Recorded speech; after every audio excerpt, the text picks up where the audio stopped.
So if you've been on my channel for a while, you know that one thing I hate to do is present myself as the person who's 100% right. Because of course, many things about the Kingdom Hearts series, especially as we go forward, and all of the things that we've learned from Union Cross's finale all the way to Kingdom Hearts 3's finale, and of course with Remind coming out, and now we have Memories of Melodies as well, and we're starting to move into the next phase of Kingdom Hearts. Nothing has truly been set in stone as to where we're going with the series other than the moving pieces being shown to us within all of the content that we've seen up to this point, where we're now heading into the 20th anniversary of Kingdom Hearts. But today I wanted to present to you guys just a small video that I feel like will be impactful to the conversation of where Kingdom Hearts is going, what is happening within Kingdom Hearts, and how all of the elements of the future is being built. Because in the epilogue, we know that Master Ava is missing. This is something that Gula brings up to Luxu, who is Xigbar specifically, and he says, as in Luxu says, as if Ava had her own mission and she filled it out. But we know that Ava is missing from the foretellers. The foretellers were supposed to all be called upon within the ending of Kingdom Hearts 3 by Luxu, as he states within his reports.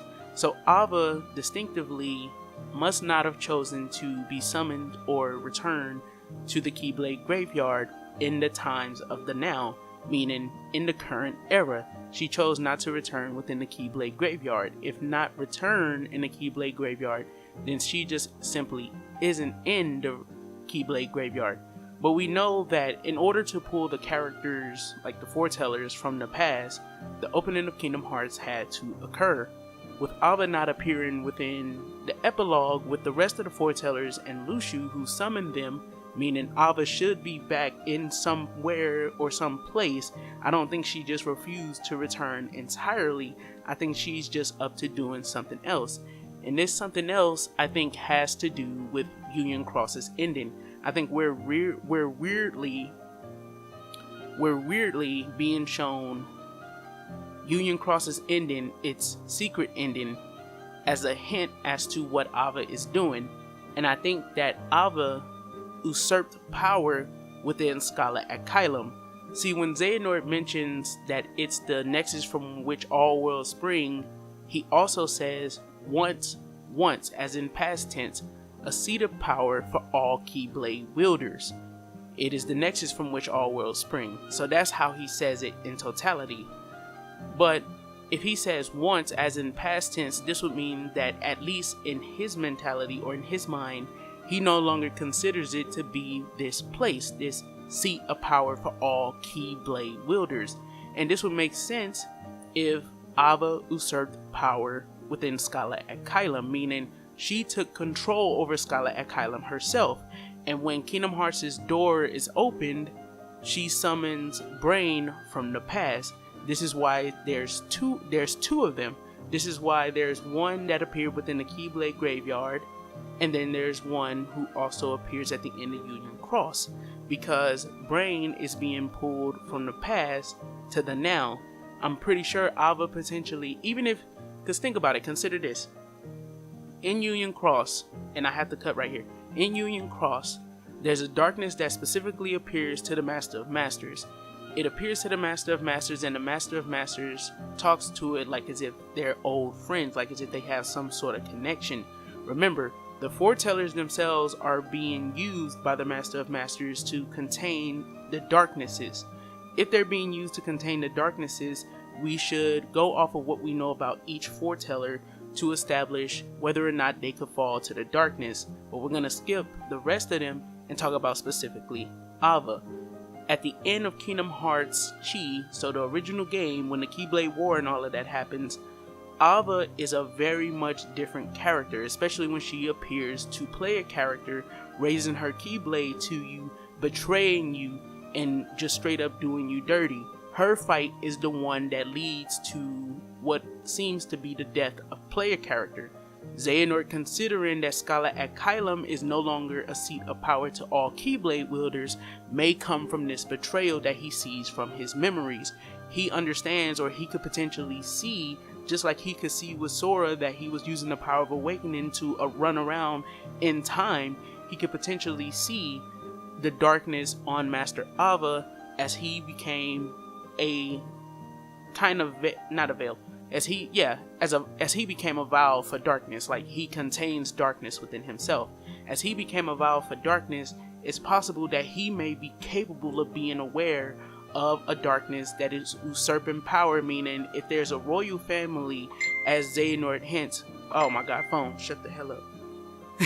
If there's a royal power, as Xehanort presents within his reports, talking about Ericus, then Master Ava as a darkness may have connected herself to one of these royal family members. He may have connected himself to whoever, she may have connected herself to whoever is sustaining power within Scala at Caelum of today, which is why he may consider it, in past tense, a seat of power of all Keyblade wielders.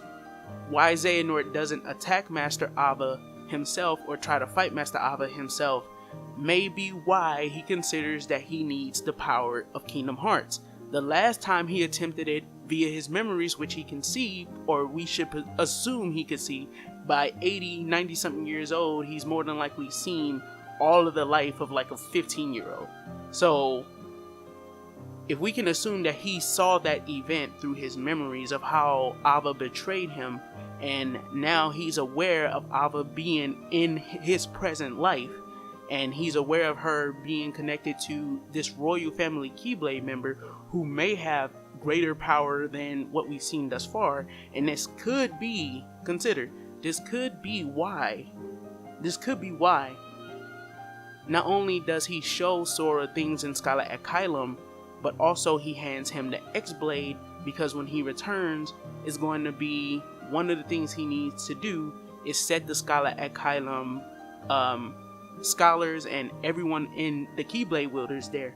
One of the things he may need to do is set them free by defeating Master Ava. Remember, the Master of Masters says that the one who can destroy the darknesses will appear in the future. This has to be Sora, as he's given the Keyblade, the actual legendary weapon from Kingdom Hearts itself. Kingdom Hearts itself may be the only thing that can get rid of the darknesses. We saw with Xehanort's final battle that the key beam, and I'll get back to it, but the key beam of the X-Blade seems to be significant, being capable of just straight up obliterating Sora, regardless of the fact that he has a Keyblade. It is only through his connection through Donald and Goofy and the Power of Awakening that he rewrites that event to be capable of returning fire on Xehanort and defeating him. This may be what is needed. That key beam that comes from the X-Blade that we saw may be what is needed to get rid of the darknesses, or at least petrify the darknesses and get rid of them from the containers that they have taken. So we consider, or we established a plot line now of Alva potentially being the darkness that has a camaraderie or some type of friendship or connection to the Master of Masters on a personal level, so much so that it seeks or desires to follow the Master of Masters around, and he even tells it his plans of going to a place where darkness nor light can reach. Something weird for a man who says beforehand he's trying to run away or have some respite from years or eons of fighting the darkness himself. Why would he tell a darkness where he's going if he's trying to get away from him? That doesn't make sense unless he's talking to an old friend, Master Ava. He then tells Master Ava about who needs to get the Tome of Prophecies, and he gives her the note that transcribes who all is to be Union leaders. But although Brain says that it's Ventus who wasn't chosen, Luciu specifically identifies Brain as the one who wasn't chosen, stating that he's a virus to the Master of Masters world, and at the same time too, he says that the virus comes up with a plot to set the other Union leaders free. Taking the guilt or taking the fall for the rest of them, while it may be altruistic, taking the fall for the rest of them may have been a good thing for him to do, probably due to the fact that he feels guilt of knowing that he wasn't chosen, and he could be the reason why the Master of Masters world line is being destroyed, because of, as the Master of Masters said, it's supposed to be one individual who gets the Tome of Prophecies, and 5 individuals specifically are supposed to be the Union leaders. It was Lushu who wasn't, it was Brain who wasn't chosen according to Lushu. So I think it's Brain, he's just using Ventus as a scapegoat, although his intentions may be pure, and that's where shit gets fucked up, because if Ava is that darkness that was talking to the Master of Masters, one should consider that Brain in multiple different instances, to where all hands of who's at fault for these things that's happening within Union Cross start to point to Master Ava. He, for some reason or another, absolves Master Ava of guilt from those situations. Most specifically, or even to keep us in line with where we are, the whole thing with Ventus, when they start to suspect Master Ava, so 2 of the 4 suspect Master Ava, and that's Scold and Ventus. They suspect Master Ava because Ventus, who I believe was telling the truth, says that Master Ava recruited him close to the clock tower. And I don't believe that he's lying. I think that the the way that they're trying to trick us, or how Nomura is trying to trick us, is that Ventus has always had memory issues. But I don't think that that's actually what's happening here. I think that what's happening here is that because of something Master Ava did to Ventus, he's not capable of remembering in particular certain details of the event. We've seen this happen before within the series. This is something that's established within the series, that certain events cannot be remembered. We saw this with Nominate. So that is a power that a character can have. Memory erasure, stuff like that is capable of happening, and we're talking about a foreteller. A foreteller could be capable for sure of erasing certain or particular memories from somebody's head, causing what we see to happen to Ventus. If Nominate can do it, I wouldn't put it past a foreteller. But when it comes to Brain, he absolves Master Ava of guilt in every situation. He has unwavering loyalty to Master Ava. So when Xehanort opens Kingdom Hearts, it can be presumed that when he opens Kingdom Hearts, that's how Brain winds up getting here. He winds up getting into Scala at Caelum in the modern day from Master Ava summoning him. She could have summoned him the same way that Lushu apparently summoned the rest of the foretellers, because when Ira speaks, he says, "It's been a long time, did you summon us back?" or something along those lines. And Lushu says, yeah, if Lushu can do it, I'm pretty sure Master Ava can do it. Lushu, for all intents and purposes, we don't know whether or not he even had his own Keyblade. Master Ava has a Keyblade, so she more than likely has a full scope of all of the teachings of the Master of Masters, including being a Keyblade wielder. Lushu didn't, from what we know, doesn't have a Keyblade, so we can't be sure if he has that same full scope of understanding of everything that the Master of Masters taught to the rest of the foretellers. And remember, it's interesting because Master Ava also in back cover is talking about how the one rule that they're not supposed to break is opening Kingdom Hearts or even interacting with Kingdom Hearts. But here, since she's a different character now, and I have to tell you how we know this to be true. She says after she defeats a player character in the Keyblade graveyard that certain secrets just shouldn't be told. She says this, and even the whole thing of raising her Keyblade to her friend, like, think about it. Yeah, she can not be your foreteller depending on which union you choose, but player character is supposed to be her friend. Player character is supposed to be a Keyblade wielder that she trusts. She considered a possible dandelion, and while they are at war, one can assume that people who know each other, like, let's say you're a Gula student, I'm an Ira student. If me and you have went on hundreds of journeys together, we're more than likely not gonna fucking fight each other just because of our loyalty to our unions. Even if that was the point of the Keyblade War, I've known you through 100 fucking missions of going to go search for Lux. I'm not gonna fight you or try and strike you down in the middle of a Keyblade War. I don't think that it's the same thing. It's that same logic with Master Ava, who spent a whole huge portion of Kingdom Hearts Key guiding Ephemera and player character. So if that's the case, we can assume that she's a different character. And as Darkness uses Maleficent to time travel, sending her, and remember, there's a Darkness that specifically summons Maleficent. So if she's that Darkness that specifically summoned Maleficent and all of that, and even knows, oh my god, it even knows how to use the raft. It even knows how to use the raft. So it has understandings of the Master of Masters technologies. This same understanding of technology apparently is brought into the future, as we see Sigurd has an earpiece. So it has an understanding of technology as well. The foretellers can be seen in back cover observing the Master of Masters experiment. Good god, dude. Oh my god. Ava may have summoned Brain when Kingdom Hearts is opened in Kingdom Hearts 3, and that's why he's the only one that's known of to appear within this era, because he's the only one that's known of, but Marluxia and Larcene should be in this era as well, or Elrena and Lorium should be in this era as well.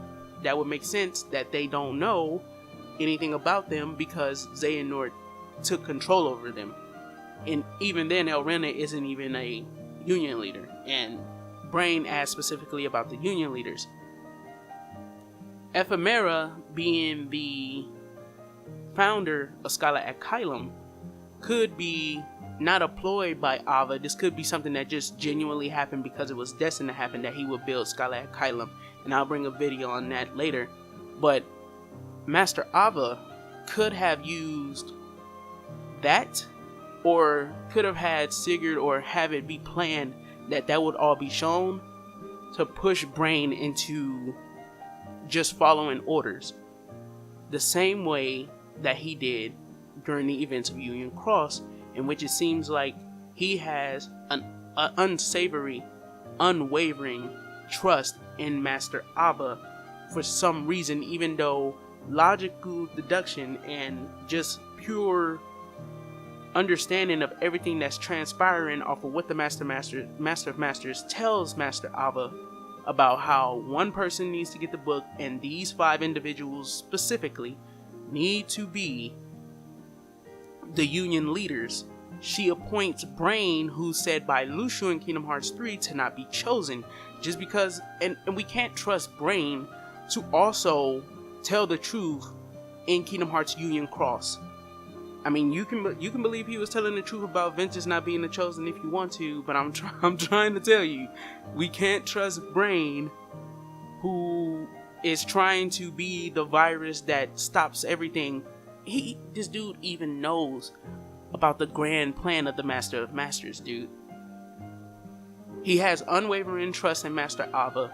He knows about the Master of Masters plan.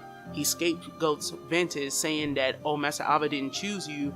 She chose us. She didn't choose you, but we're all still gonna be friends, right? And then think about the cold way he acts if he's Yozora towards Sora. I mean, to not even have a conversation with him the minute you realize or understand that he is who he is. And remember, I said that the only other person I could see being the person who told Brain as Yozora to save Sora is Master Ava. She wants to get control over the Keyblade herself, the X-Blade herself. He doesn't even conversate with Sora. He doesn't want to hear anything that he has to say. He just immediately goes for, let's fight, nigga.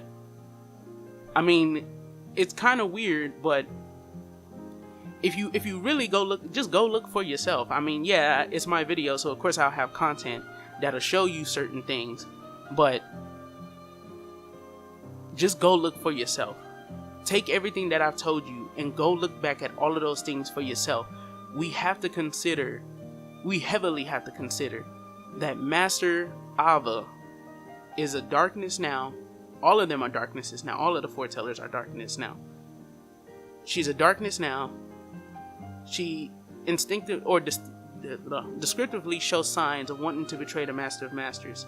The darkness that appears before the Master of Masters after we had it established that the foretells would be darknesses now seems to have some level of camaraderie with the Master of Masters. Even so much so that he tells it that he's going to go to an inconceivable world where darkness and light cannot reach, because he wants to have some respite from eons of fighting. The Master of Masters then says that the Keyblade wielder, or the person who can actually get rid of darknesses, doesn't exist yet. He exists within the future, Sora. Master Ava, a darkness, may have been the darkness that summoned Maleficent, another character of darkness, to take her memories into the future. And realize we're talking about pulling someone from the future to the past, not the opposite way around, so it may not work the way that Master Xehanort. I mean, it's in the series, so obviously it works. But Master Ava, being that darkness that summoned Maleficent, could be so she can get into the future, but also so that way she can go to Scala at Caelum and usurp power from the royal family that Ericus comes from. I mean, that's what it seems like could be happening. Master Ava is a darkness regardless, and we even see her presented as a darkness within Union Cross when we see the character that leads Ventus out of the house from where Strelitzia was struck down. So I'm gonna leave it at that and let you guys pretty much tell me what you think about this. I went back and I really started looking over all of my findings, and although we can assume that it's Xehanort because of all of the connections that he seems to have, even him having some awareness of unreality 10 years in the past, it doesn't seem like that may be true anymore. It may be Master Ava indeed that sends Brain as Yozora on this mission to retrieve Sora, because again, Verum Rex, Latin for true king, Falsus Rex, the name of the secret episode, someone who's taken Yozora's body to meet Sora in the final world of unreality beyond the eyes. Eyes can't do. The Master Master said eyes can't see and ears can't hear and voices can't reach, or he said eyes can't see and voices can't reach. Dude. Oh my god, bro. It's Master Ava, bro. Master Ava is setting this shit up. And again, one thing about my channel and the way I do my content is that I hate presenting myself as the person that's right, but I'm willing to die on this fucking hill, bro. But don't forget to do a little A-class game and go research this for yourself, dudes. Research this for yourself. You will see exactly what I'm talking about. How all of these threads are being built to go in this direction. And I'll catch you guys in the next one. Take care of yourselves, take care of each other, and if you screw up, there's always tomorrow. Peace the heck out.